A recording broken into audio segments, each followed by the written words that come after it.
Thank you. God bless you. And God bless the United States of America. Yeah. Y'all fired up? Oh my God. It would have been So excited. so much better if they had it panned out to show the empty room and the weird Zoom clapping. Well, there are people there. Yeah, You but there are saw, like right? three. Yeah, there are like Yeah. a few people there, but it looks super weird. Yeah. We Yeah. got that NBA fan cam going. Did he do this yesterday and Monday? I don't think just he come came out out at the end physically and to an wave? audience, right? I don't know. What do you guys think?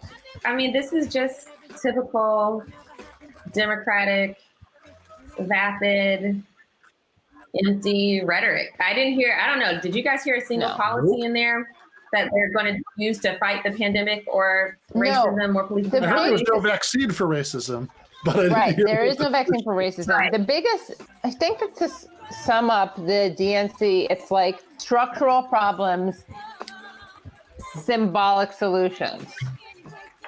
Like they keep talking about systemic racism, structural racism, and then there's nothing about any systematic, substantive approaches.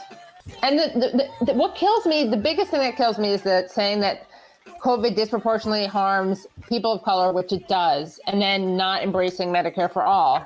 Well, it's Medicare for all, and it's all the other things that contributed to people, having to be essential workers and having Right. more encounters with the virus. So It's people who are forced to, use public transit. It's a whole ecosystem of the way that capitalism has interacted with racism, but no plans to address that. Love and hope and thinking that America is great and that we're patriots is not going to fix that. And unfortunately, we're talking about two people on this ticket who throughout their careers, they haven't done anything systemic. The things that she mentioned for the most part have been social policies. And we're all familiar with Kamala's work and or lack thereof in not prosecuting one West Bank, Stephen Mnuchin's bank, during that foreclosure crisis that she mentions. And now he's a Treasury Secretary. So Democrats take, one step forward with the rhetoric. Okay, great. We can acknowledge the existence of systemic issues, and then 2 steps back because they don't do anything. And then there's Republican backlash, or they maintain power that makes things even worse. So it's hard to, really value the rhetoric alone. I guess the reason I emphasize the Medicare for all stuff is just because it's such an accessible idea. It's so, it's like they just keep, like, obviously all the things that you're saying, Malaika, are totally true about how they're, all these intersections that you mentioned. It's just Medicare for all is like a very concrete thing on the table. I mean, legalizing marijuana, obviously, too, for anyone who cares about criminal justice stuff, right, is another issue. But like, it just so, you're just hammering home again and again how disproportionately affected certain, how racialized COVID is. Like saying that again and again, and then not actually embracing the one policy that really aggressively attacks that or could mitigate it is just so craven to me. It's like, yeah, we're going to diagnose the problem and then not actually do the thing that could help it. Right.